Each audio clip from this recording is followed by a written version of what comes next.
私今日の司会を務めます西山と申します。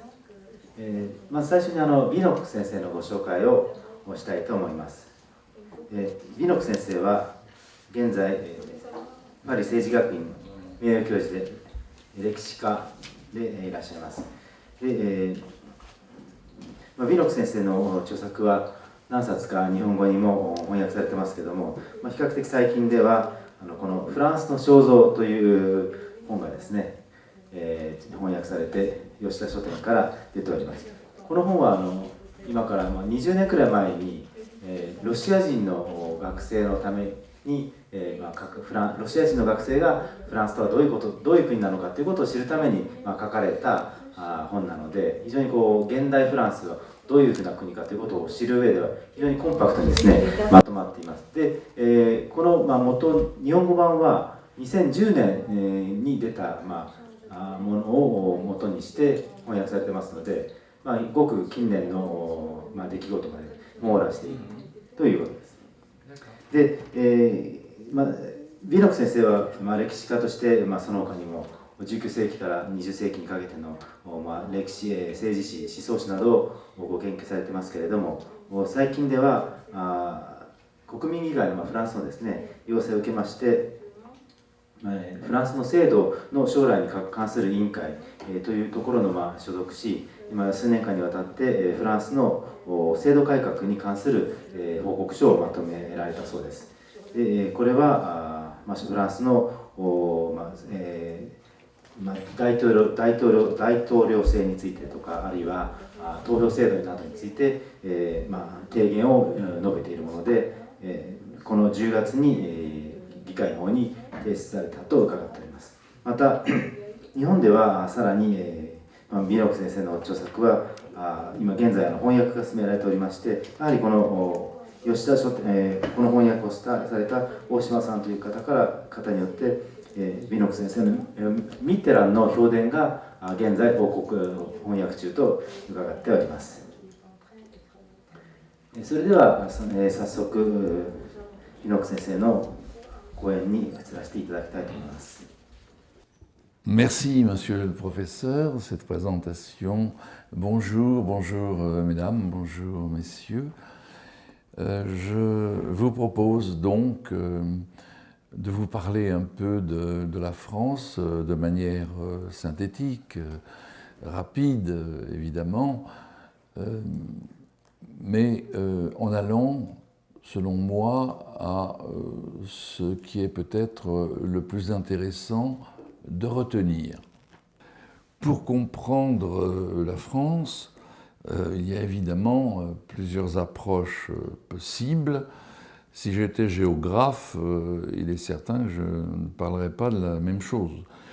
J'insisterais sur la situation du pays, situé à l'ouest de l'Europe, sur notre climat, la latitude moyenne, sur le fait que nos côtes sont baignées par les mers du Nord, l'Atlantique, la Méditerranée. Je vous parlerai aussi sans doute de gastronomie, de nos passions culinaires, de nos rites et de nos comportements amoureux. Bon, je m'arrête là, je ne suis pas géographe, je vais parler autrement.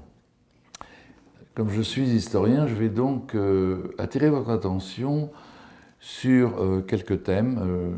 J'en ai retenu cinq thèmes importants, autour desquels j'essaierai de définir quelque peu ce qu'on appelle la personnalité d'une nation, l'identité de la France.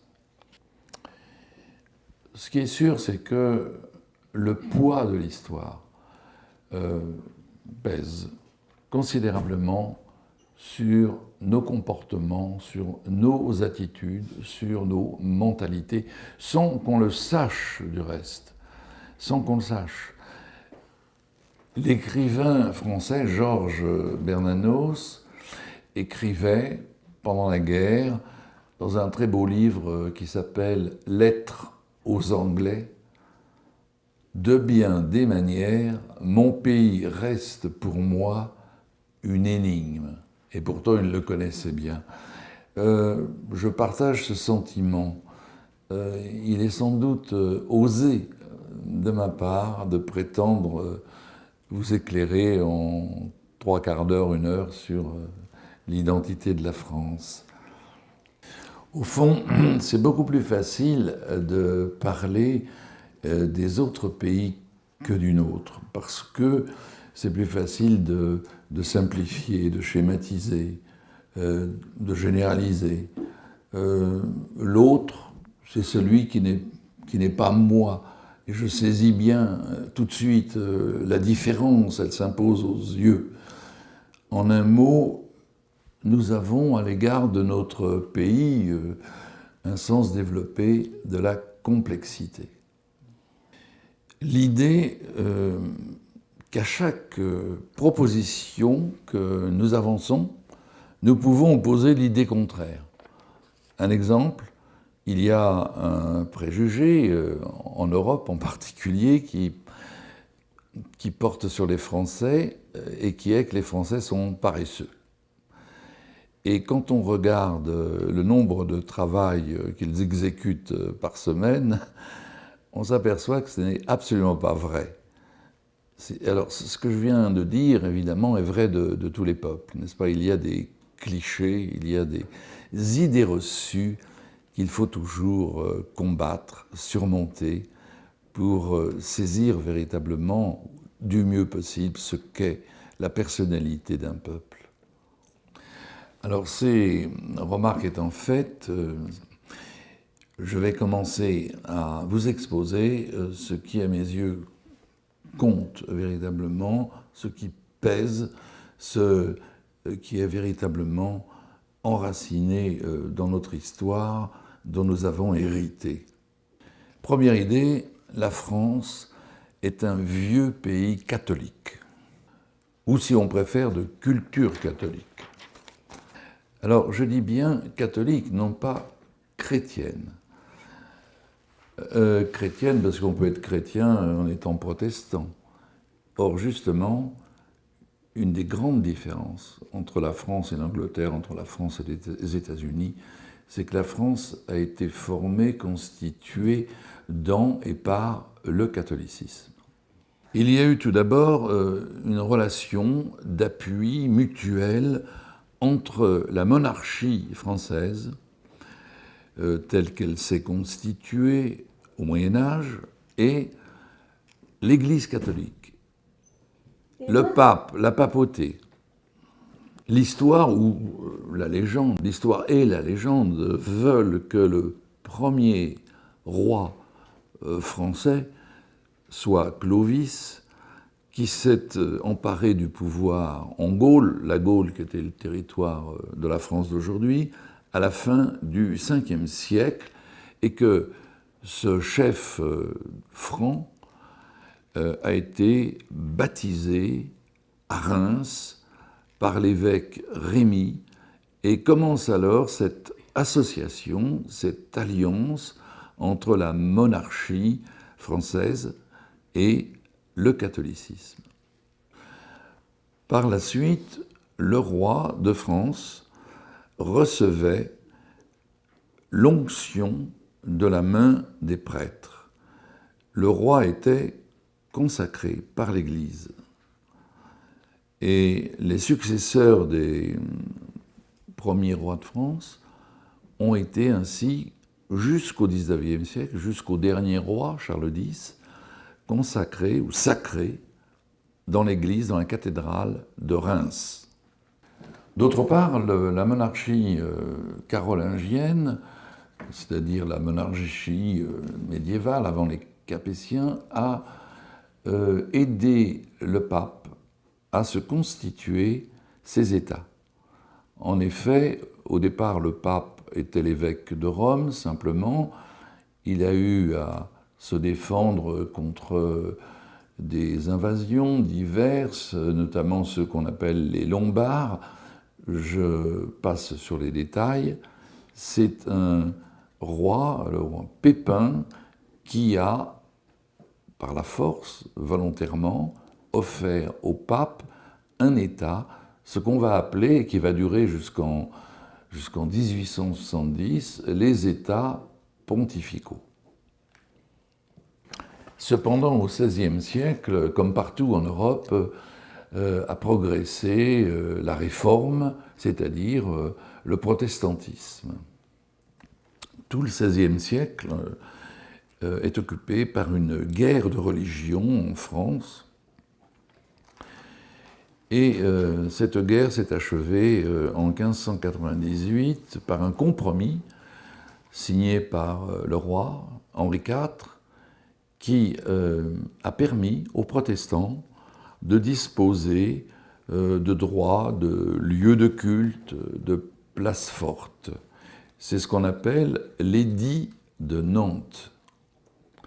Cependant, ni le catholicisme, ni l'Église catholique, ni le roi ne supportaient l'existence de cette minorité protestante et il y a eu une action de conversion de force des protestants sous le règne du roi Louis XIV. Et finalement, en 1685, le roi a révoqué l'édit de Nantes, c'est-à-dire il a interdit la religion protestante en France. Du même coup, on a assisté à une émigration de ceux qu'on appelait les Huguenots, les protestants français, vers la Suisse, vers l'Angleterre, vers l'Allemagne, où ils ont joué un rôle très important du reste, notamment dans le développement de la ville de Berlin, aux Pays-Bas également, et du reste encore aujourd'hui, on trouve en Afrique du Sud de nombreux noms français qui viennent des bourgs, c'est-à-dire des Pays-Bas, où les Huguenots avaient émigré. Dans l'équipe de rugby, n'est-ce pas, d'Afrique du Sud, on rencontre des noms français. Voilà. L'origine, c'est l'émigration des protestants aux Pays-Bas, après 1685. Il a fallu attendre 1787 pour qu'il y eut un édit de tolérance. Les protestants n'avaient pas tous les droits, mais on leur a permis d'avoir un état civil à eux, puisque l'état civil était évidemment religieux à cette époque. La France est donc un pays catholique. Il y a encore peu, l'immense majorité des Français étaient baptisés. Les autres religions protestantes, juives, sont très minoritaires. Cependant, un phénomène récent a changé quelque peu le tableau, avec une minorité beaucoup plus importante, qui est celle des musulmans.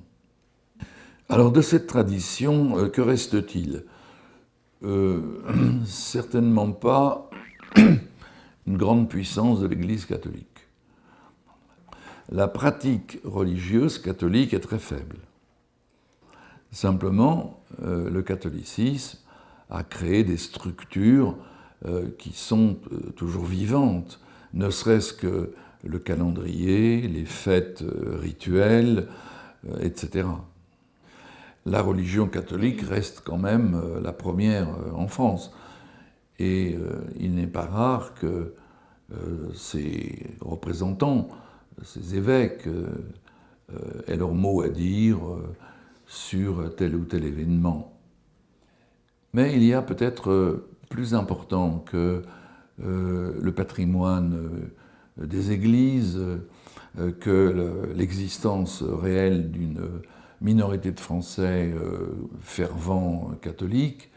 Il y a sans doute des structures mentales, psychologiques, philosophiques qui sont demeurées profondément dans nos comportements et, comme je le disais dans l'introduction, sans que les gens le sachent forcément. J'insisterai dans cet héritage sur 2 ou 3 points. Premièrement, le catholicisme veut l'unanimité. Il veut l'unanimité parce qu'il est organisé de manière hiérarchique, sous la responsabilité des évêques et au-dessus d'eux, sous la responsabilité d'un souverain qui s'appelle le pape. Et c'est très différent du protestantisme, où les églises peuvent se créer indépendamment du pape et même avoir des théologies variées en toute liberté. Donc cette volonté d'unanimité, elle se traduit aussi par le dogmatisme. Il y a une vérité, il n'y en a pas 36, et il faut obéir à une vérité.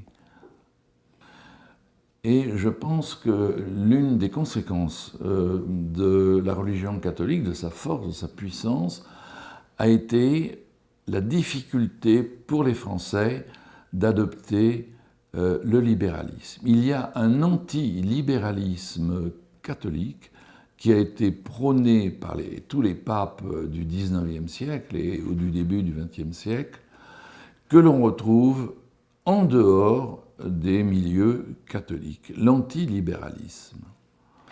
La Révolution française de 1789, dans un premier temps, pouvait, comme c'était le cas en Angleterre, aux États-Unis, créer un régime libéral. Mais effectivement, il y a eu une première constitution en 1791 qui établissait une monarchie constitutionnelle à vocation libérale.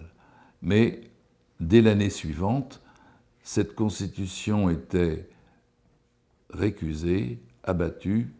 Le roi, en effet, était accusé de trahison alors que la France était en guerre.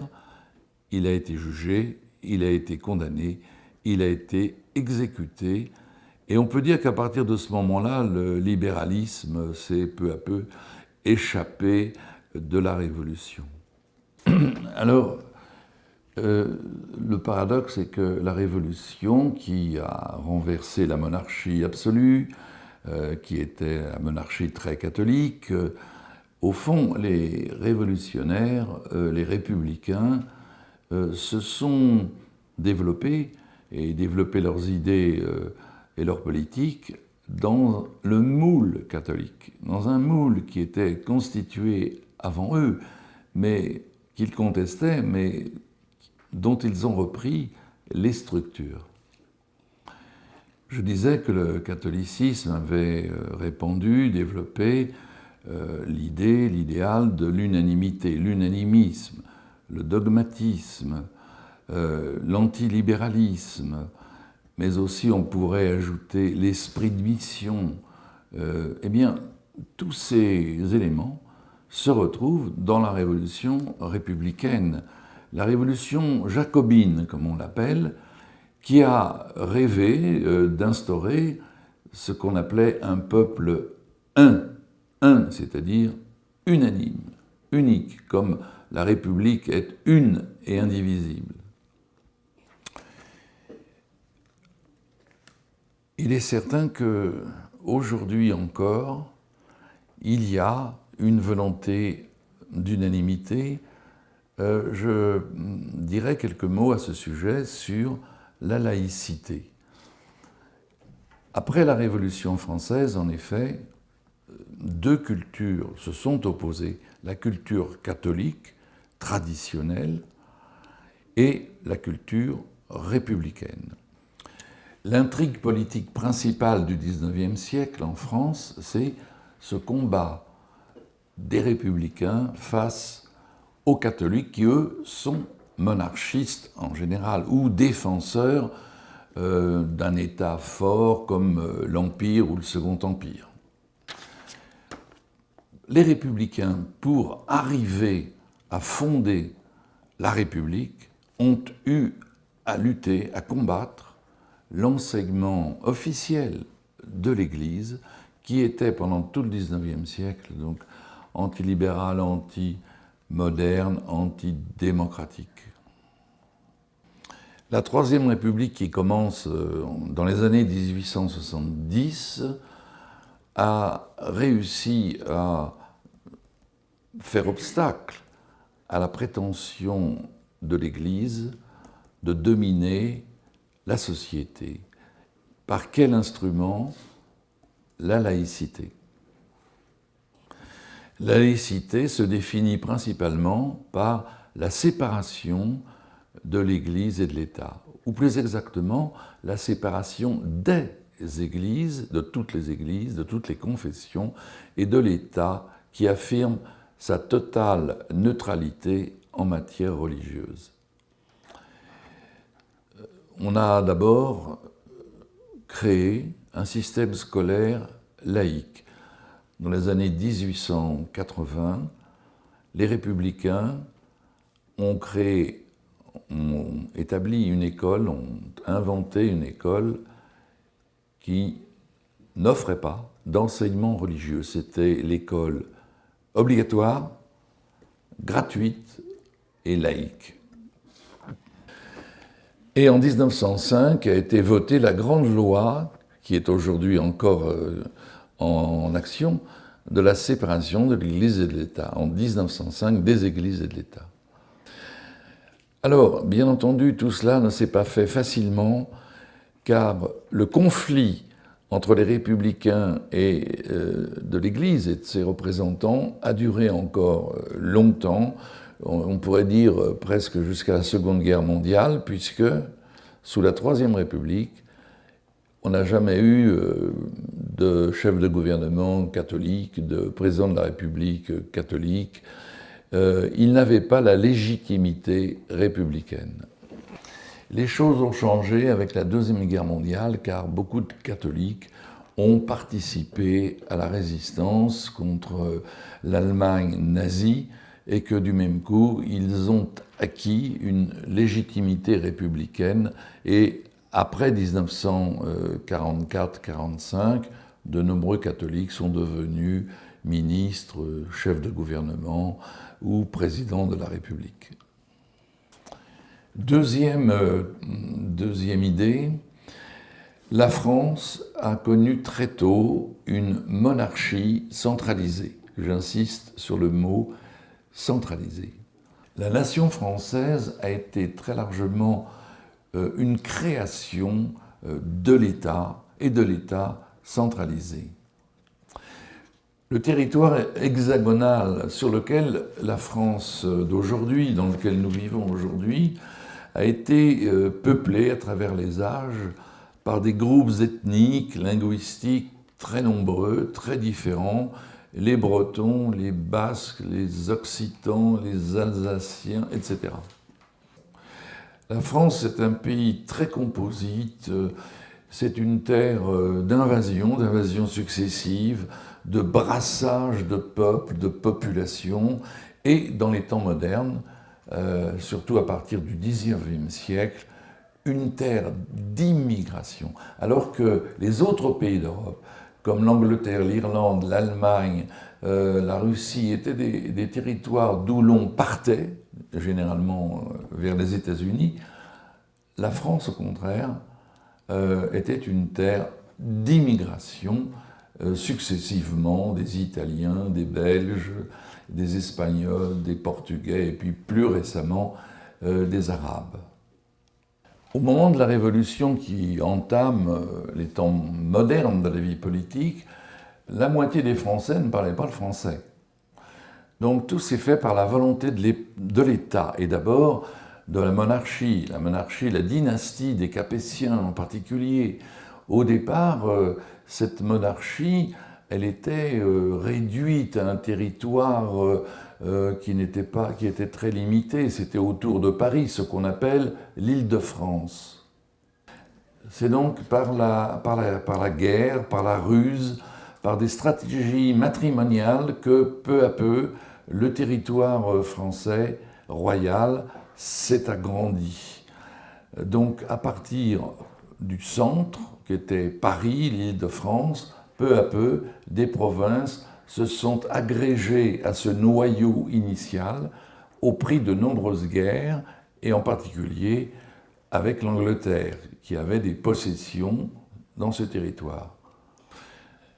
Et la monarchie a eu, pour construire cet État et cette nation, à lutter contre la noblesse, contre les grands qui détenaient précisément un certain nombre de fiefs, de provinces, de lieux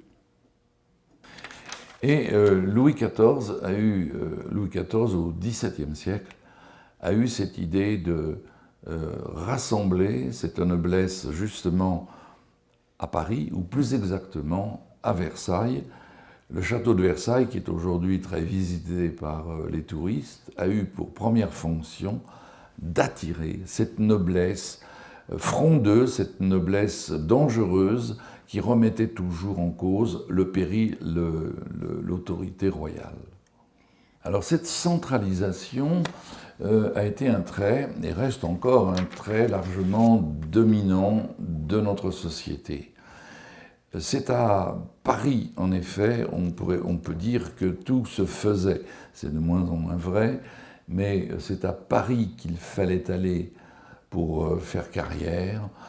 C'est à Paris que se concentrait l'ensemble des maisons d'édition, les grandes écoles, les grands monuments, et évidemment le siège du gouvernement, du Parlement. Donc il y a eu cette concentration à Paris qui s'est faite au fil des années, des âges, et qui a été, après la monarchie, renforcée encore par la centralisation napoléonienne dans l'empire de Napoléon.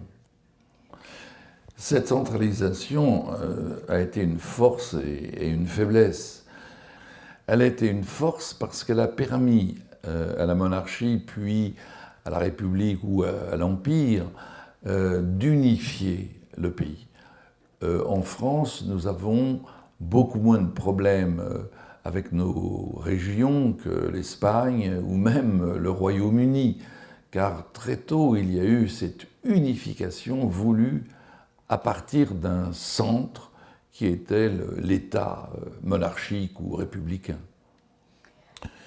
Cette centralisation a permis notamment l'uniformité, l'unité linguistique, puisque si les langues régionales ont existé encore en France pendant un certain temps, les Français étaient au moins bilingues, bilingues par l'école, où l'on ne faisait que du français, école obligatoire, où l'on ne prenait que le français.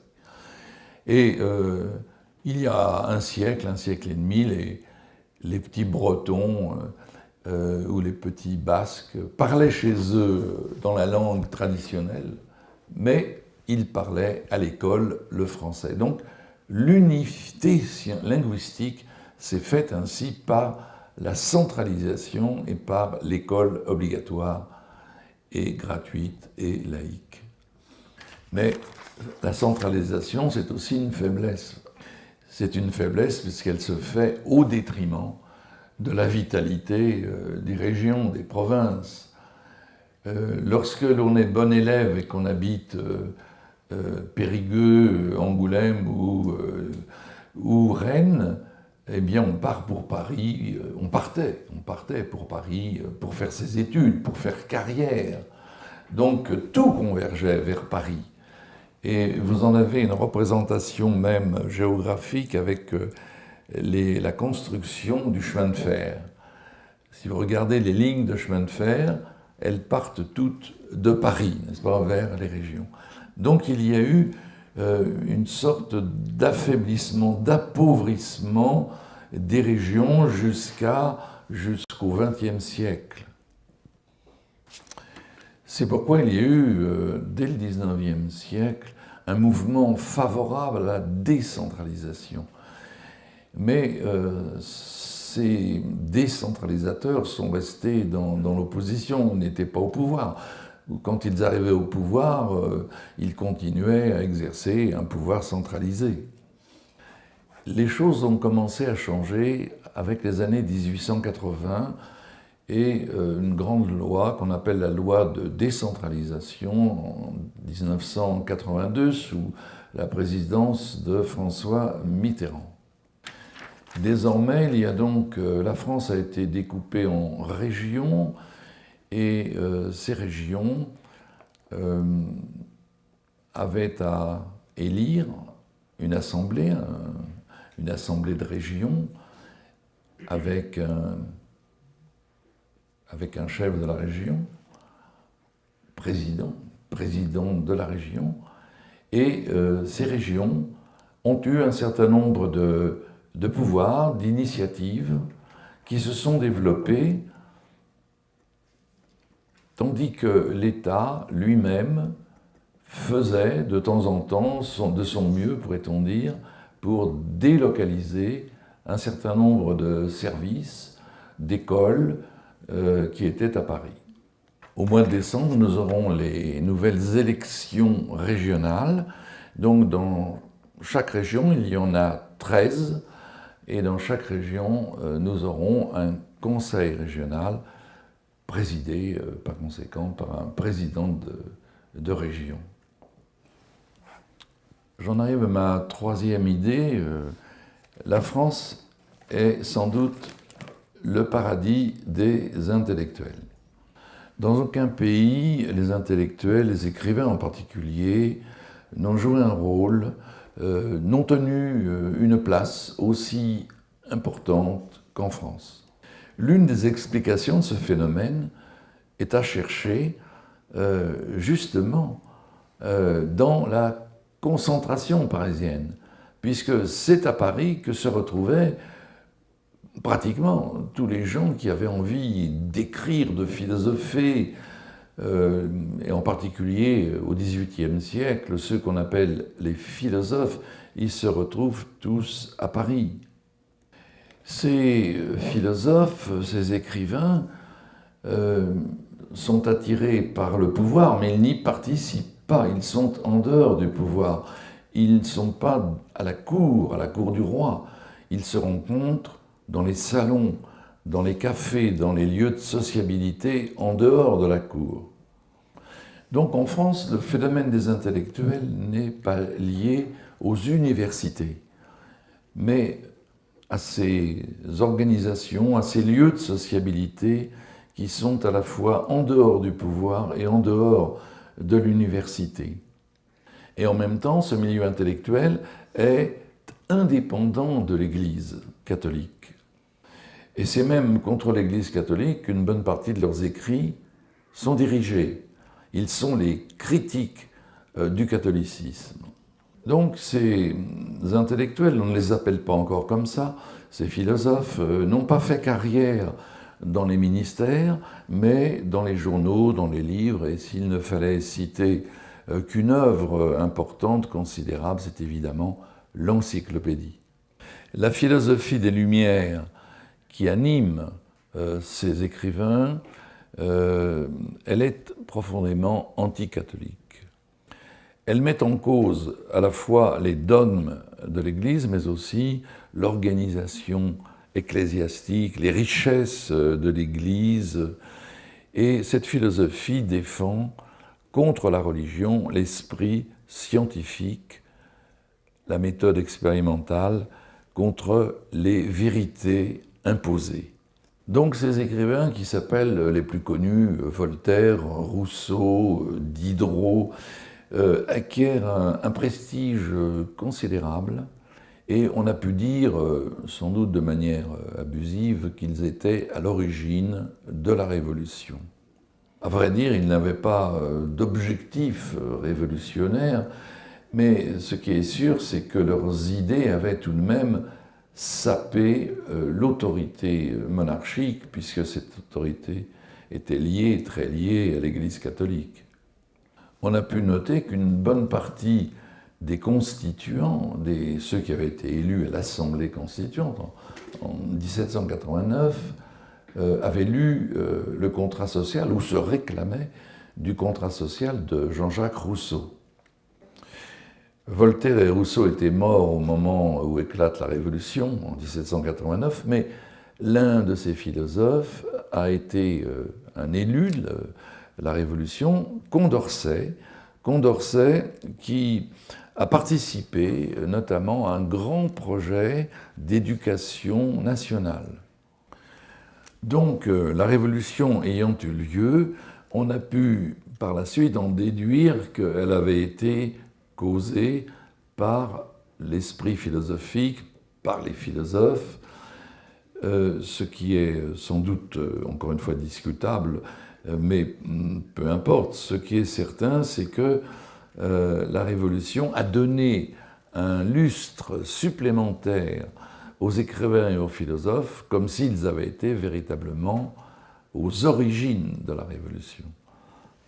Alors, ce qu'il faut noter dans leur démarche et dans leur pensée, avant tout, si on peut retenir un fait, un trait, c'est la dimension universaliste de leur pensée et la dimension universaliste de la Révolution française. Nourris par cette philosophie des Lumières, en effet, les révolutionnaires français ont voulu œuvrer non seulement pour la France, mais pour le monde entier. C'était leur prétention. Alors, ces idées se reflètent dans la Déclaration des droits de l'homme et du citoyen, qui date de 1789, votée donc par l'Assemblée constituante. Or, cette déclaration ne vise pas seulement la France, les Français, mais l'univers, l'humanité. Bien entendu, cette prétention a été combattue par d'autres philosophes, notamment la plus grande critique en a été faite par l'anglais Burke, mais en France aussi par Joseph de Maistre et d'autres écrivains contre-révolutionnaires.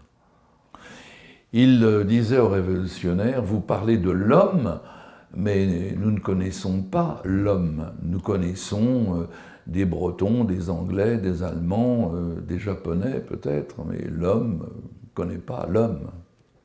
Ce conflit, par conséquent, entre esprit humaniste, universaliste et, au contraire, en face, les esprits particularistes, eh bien, va se reproduire au moment d'une grande affaire qui a lieu en France, qu'on appelle l'affaire Dreyfus. Dans l'affaire Dreyfus, il y a en effet deux camps qui s'affrontent parmi les intellectuels. Les premiers, les Dreyfusards, comme on va les appeler, qui défendent l'idée qu'il faut réviser le procès du capitaine Dreyfus, qui a été injustement condamné. Et au nom de quoi ?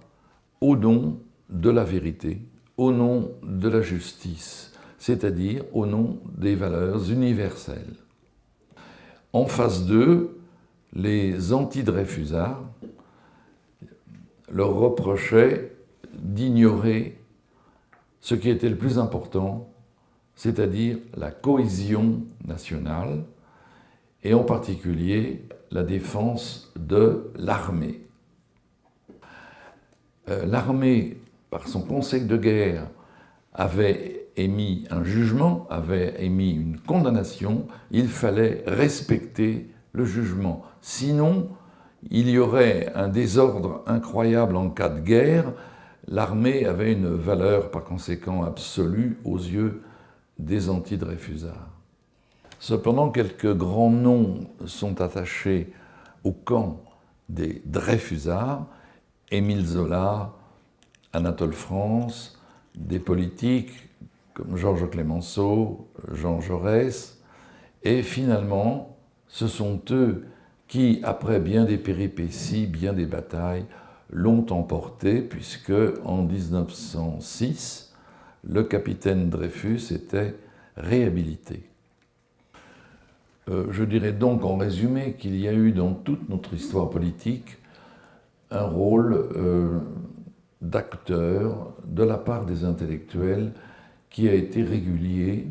Bien entendu, ces intellectuels n'étaient pas du même bord. Il y avait les intellectuels de gauche et les intellectuels de droite. Et on pourrait dire jusqu'à la fin du XXe siècle, ce combat, ces conflits d'intellectuels ont animé notre vie politique. Quatrième idée, la France est une nation révolutionnaire. Autant la société française a été marquée par le catholicisme, par la monarchie centralisée, autant elle a hérité de la Révolution de 1789.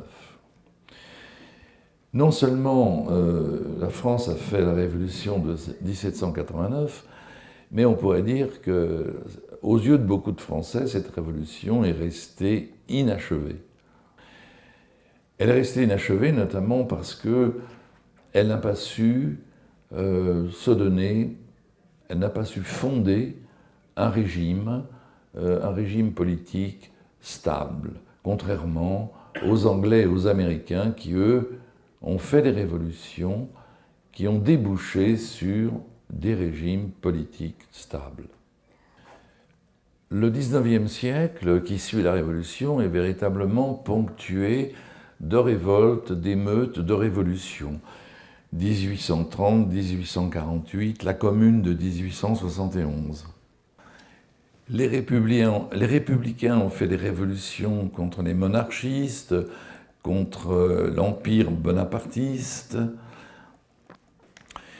mais en dehors des régimes politiques, il y a eu aussi en France des affrontements sociaux, des affrontements de classes, dont la Commune de Paris en 1871 en est le meilleur exemple, qui s'est terminé par un massacre de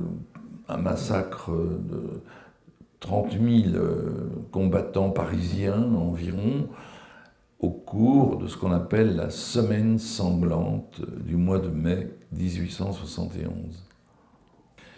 Quand le mouvement ouvrier, le mouvement socialiste s'est créé une dizaine d'années après la Commune de Paris, existait en lui, évidemment, cet espoir de révolution qui devait conduire à la société sans classe. Après la Première Guerre mondiale, l'élan révolutionnaire s'est concentré dans le nouveau parti, le Parti communiste, né en 1920. Après la Seconde Guerre mondiale, ce Parti communiste qui avait participé activement au combat de la résistance était le premier parti de France. Il obtenait 25%, plus de 25% des voix aux élections. Il comptait plus de 150 députés. C'était le grand parti, non seulement le grand parti de la gauche, mais c'était le premier parti français.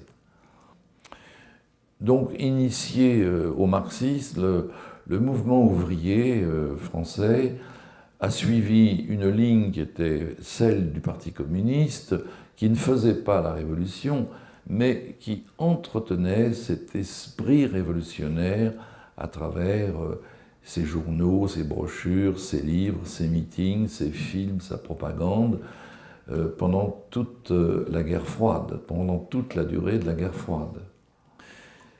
Le mot révolution était un mot sacré pendant longtemps en France. Ce n'est plus le cas aujourd'hui, je reviendrai pour finir, mais pendant longtemps, ce mot attirait non seulement les communistes, mais beaucoup de jeunes gens, notamment beaucoup de gens, dans l'espoir d'une révolution. Alors c'était aussi bien les trotskistes, les anarchistes, les chrétiens progressistes, les gauchistes.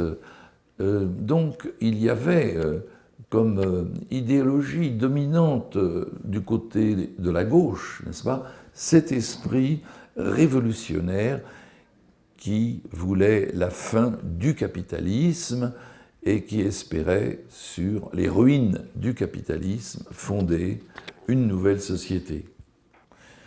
Pour le voyageur étranger, le visiteur de la France en 1968, ça a été l'occasion pour eux de comprendre ce qu'était cette culture révolutionnaire. Bien entendu, les mouvements des années 60, les révoltes d'étudiants ont eu lieu dans tous les pays, aux États-Unis pour commencer, au Japon, en Italie, en Allemagne, oui. Mais en France, ce mouvement a pris des caractères singuliers. Parce qu'on se rappelait évidemment toute l'histoire révolutionnaire de la France et pour symboliser ces journées de mai 68, à Paris et dans les grandes villes, il y a un mot peut-être qui les caractérise, c'est le mot barricade. Les révolutionnaires de 1968 imitaient ceux de 1830, de 1848 et même de 1792 en construisant dans les rues des barricades pour empêcher la police d'avancer.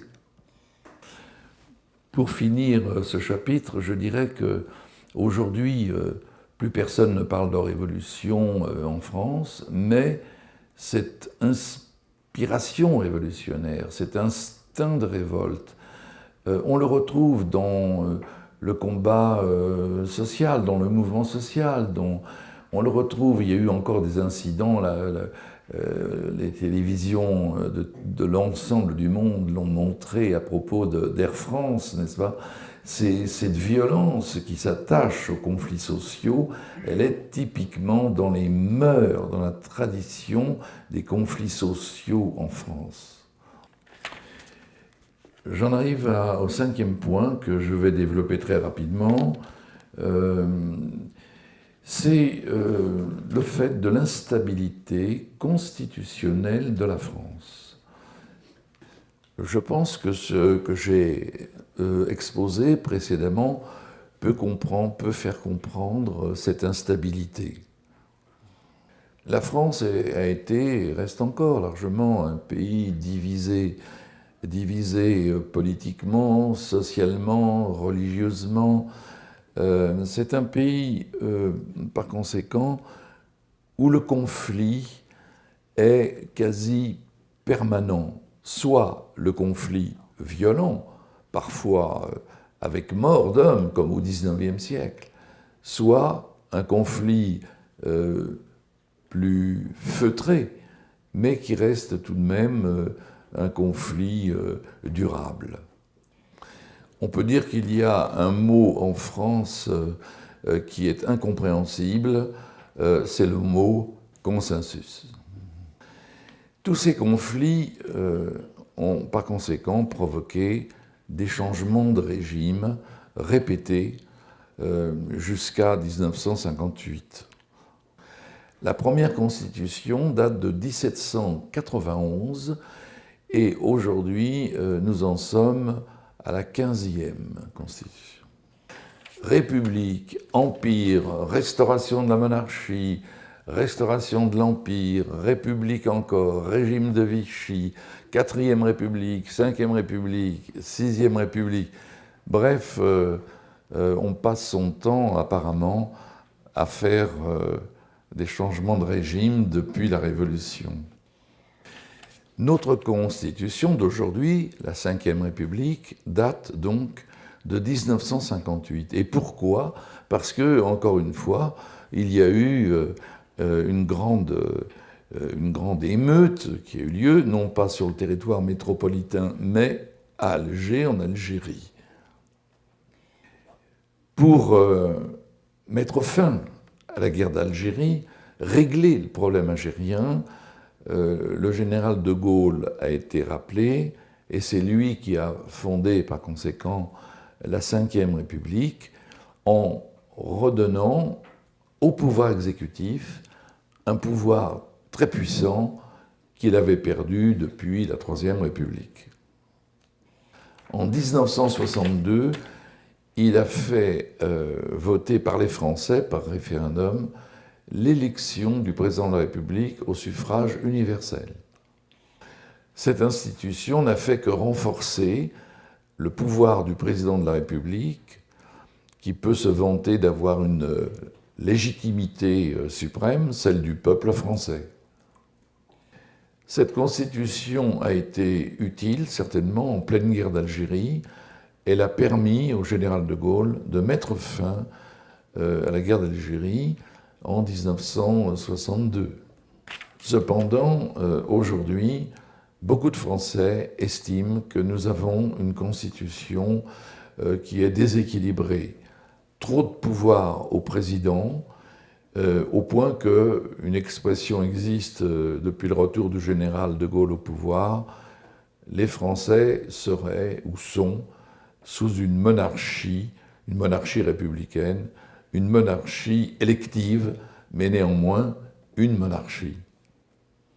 C'est pourquoi aujourd'hui en France se pose sérieusement la question du pouvoir du président de la République. Aucun pays en Europe n'a un président de la République, même s'il est élu au suffrage universel, aussi puissant. Puisque pendant 5 ans, c'est lui le vrai chef du gouvernement, et que pendant 5 ans, il est irresponsable devant les chambres, devant l'Assemblée nationale. Je conclurai par une note personnelle sur cette question. Le président de l'Assemblée nationale, M. Bartolone, m'a demandé, il y a un an, un peu plus d'1 an, à coprésider avec lui une commission, un groupe de travail pour réfléchir sur l'avenir des institutions. Cette commission était composée d'une vingtaine de personnes, la moitié recrutées dans les groupes politiques parlementaires et l'autre moitié choisie parmi des personnes spécialisées, soit des historiens, des philosophes, juristes, constitutionnalistes, scientifiques. C'était donc un groupe de travail extrêmement diversifié qui a mis au point un rapport qui vient d'être publié. De ce rapport qui présente des propositions, je ne retiendrai que le titre « Refaire la démocratie ». Voilà, c'est ma conclusion pour vous dire que cette instabilité constitutionnelle, elle n'est pas véritablement achevée. Je vous remercie de votre attention. 李野先生どうもありがとうございました。それでは引き続きですね、今日は京大の人間環境学研究科の斉藤義臣先生の方からご質問いただきたいと思います。斉藤先生はご専門が国際政治学でありますので、現状の国際政治などの問題も踏まえてビノック先生の方にご質問していただきたいと思います。このような貴重な機会を与えていただきまして、ありがとうございます。非常に個人的なことで恐縮なんですけど、私はイギリスの立場からしばしばフランスを見ているということもありますので、そのフランスの外から見た、フランスの肖像というかですね、フランスと何かといったようなことについていくつかコメントをさせていただきたいと思います。特に私は60年代のデタントについて研究していまして、当時のフランスの肖像は紛れもなくドゴールでした。で戦後のヨーロッパ統合についても関心を持っていますし、そこで出てくるのはですね、そのジャン・モネであったり、ロベル・シューマンであったり、あるいはジャック・ドロールであったり、そういったヨーロッパの父と呼ばれるような人物です。もう一個個人的な関心を申し上げるとですね、フランスという時に私はジャンゴ・ラインハルトであったり、ステファン・グラッペリであったり、ミシェル・ルブランであったり、そっちの方が楽しいというかフランスの肖像でもあるんですが、それは今日は置いといて政治の問題に言及させていただきます。今日のビノック先生の内容講演の内容はそのフランスがいかにして構築されてきたのかということをが主眼となっていて、5つの要素に着目をされていたと思いますが、極めて今日的な課題について考える時のヒントも得られたのではないかなと思います。例えば人権保障を掲げる憲法を制定した国がですね、どうしてベールあるいはスカーフ論争のようなものに起こすのかということを考えるときには、やっぱり教会との関係ですね、国家と教会との関係、あるいは先生が来指定という言葉が使われましたけれども、来指定という概念が重要になってくるんだろうというふうに思います。またですね、その反米主義の土壌が特にフランスでは強いというふうに言われるんですけども、国は先ほど私が言ったこととも関係しますけども、ジャズが好かれているということがある。で、これをどうやって理解するか、その知識人の役割であったり、あるいは共産主義のそのフランス国内における役割っていうのも、実は深く関係しているんじゃないかなと、そういったヒントをいただけるような研究ではないかと思います。私のコメントですけれども、もう簡単にですね、述べさせていただきたいと思います。それはフランスの政治的なアイデンティティが今後どう変わっていくのか、特にヨーロッパ統合の影響をどう受けるのかという問題です。2005年にヨーロッパ憲法条約が議決されたわけですが、これをどう捉えたらいいのか、ヨーロッパとフランスの関係が変わりつつあるんじゃないかなというふうに思います。つまりドゴールの時代、あるいはモネやシューマンやドロールの時代というのは、フランスのためのヨーロッパを作る、あるいはフランスの国家建設とヨーロッパ建設というのは、両立するようなところがあったわけですが、それが変わりつつあるんじゃないかなという問題意識です。つまり、そのヨーロッパのフランスの国民国家を維持するためにヨーロッパというのを使ってきたという歴史があるわけですけれども、特に2000年代以降になるとですね、フランスがヨーロッパになかなか影響を与えることができない、むしろその影響を与えられることの方が大きくなっている、今ドイツの力が大きくなっていると、こういった不満というのが憲法条約の、批准拒否という結果に結びついたのではないかと思います。つまり統合は続くんだけども、大きな物語というかですね、ヨーロッパ合衆国のようなものが近い将来に作れるわけではない。で、そうした中において、いろいろな不満を抱えているフランス人が多い。つまりですね、ヨーロッパ統合が、これまでのように進まない中において、フランスの、政治的なアイデンティティというのがどのように、影響を受けるのか、それほど影響を受けないのか、あるいはそれでもやっぱり影響を受けるのかという問題についてお伺いしたいと思います。以上3つの質問をしてしまったようなので、早速私からのコメントはこれで終わりにして、先生の何かヒントを教えていただければと思います。Je vous remercie de vos questions. La première question portait sur la contradiction qu'il y aurait entre l'humanisme traditionnel de la France et je dirais les effets de la laïcité sur la communauté musulmane.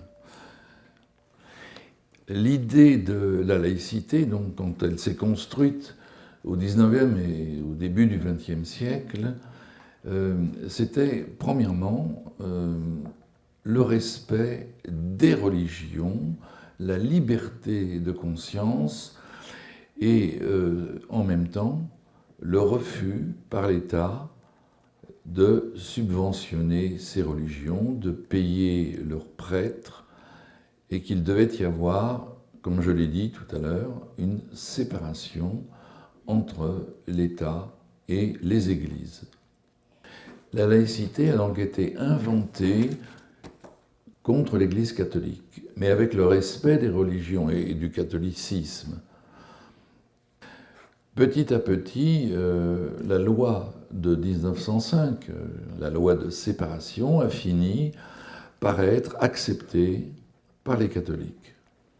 L'idée profonde de la laïcité, c'est que ce qui prime, ce n'est pas l'appartenance religieuse, c'est l'appartenance à une nation. Par conséquent, les Français doivent considérer que la religion est avant tout une affaire privée. L'idéal, c'est celui auquel j'ai fait allusion tout à l'heure, n'est-ce pas? C'est l'idéal de l'unité. Il ne faut pas qu'il y ait des contradictions visibles, par exemple dans une salle de classe, dans une salle de classe où il y a des jeunes filles qui portent un foulard islamique et d'autres qui ne le portent pas, immédiatement on fait la distinction entre les unes et les autres. Et la démarche laïque consiste à dire gardez vos opinions religieuses, votre appartenance religieuse, c'est tout à fait normal, mais il ne faut pas qu'elle soit visible ou trop visible. C'est ce qu'on a appelé, lors de la loi sur les foulards à l'école, les signes ostensibles d'appartenance religieuse. Alors on peut dire en un sens que la laïcité, eh bien, elle n'est pas libérale. Effectivement, si l'on compare avec les États-Unis ou le Royaume-Uni, on constate que la démarche est tout à fait différente. Dans ces pays-là, et dans d'autres, les diversités, le pluralisme, il est visible, il est perceptible dans la rue, partout, n'est-ce pas? Vous pouvez désigner les gens selon leur appartenance religieuse, si la religion exige évidemment certains vêtements, etc. Et en ce sens, oui, le libéralisme anglo-saxon n'est pas du tout dans la tradition démocratique française. Mais il faut comprendre l'esprit de la laïcité, qui n'est pas l'agression contre telle ou telle religion, mais qui a pour finalité précisément de faire vivre ensemble des gens qui ont des appartenances différentes. Alors cela est très mal compris peut-être à l'étranger, mais c'est ainsi que la tradition républicaine française répond aux conflits, aux problèmes, aux défis d'aujourd'hui. Je passe à la question sur l'anti-américanisme, et vous avez très bien vu, observé l'ambivalence de la position française. D'un côté, il y a un anti-américanisme, je dirais, politique, culturel, c'est indiscutable, qui a beaucoup de causes, de motivations diverses, aussi bien de droite que de gauche, et en même temps, les Français en général aiment beaucoup non seulement le jazz, mais le cinéma américain. Et puis je dirais qu'il y a tout de même depuis 50 ans un processus d'américanisation de la société française, aussi bien dans le vêtement, le port du jean, dans la consommation, les McDonald's qui sont partout, etc. Donc c'est très ambivalent. J'ai écrit un article, plusieurs choses sur cette histoire de l'anti-américanisme, mais notre président nous signale qu'il ne faut pas trop s'attarder parce que l'heure avance. Donc je terminerai par la dernière question, celle de la France et de l'Europe. Vous avez bien noté que l'idéal européen avait été conçu en France, sans remonter à Victor Hugo, après la Deuxième Guerre mondiale, par des gens comme Jean Monnet, par Robert Schuman, et que la France, qui était en quelque sorte championne de l'idée européenne, aujourd'hui est un pays qui traîne la jambe, qui n'y croit plus tellement, et cela pour des raisons diverses. Je crois que c'est la situation largement, c'est la situation économique et sociale, le chômage de masse qui conditionne un rejet de l'Europe. Alors là aussi c'est compliqué et ambivalent parce que quand on pose la question de l'euro, par exemple, qui est un objet de conflit, de conflits et de discours contradictoires, la majorité des Français veulent garder l'euro. C'est donc un signe, n'est-ce pas, qu'ils ne sont pas anti-européens.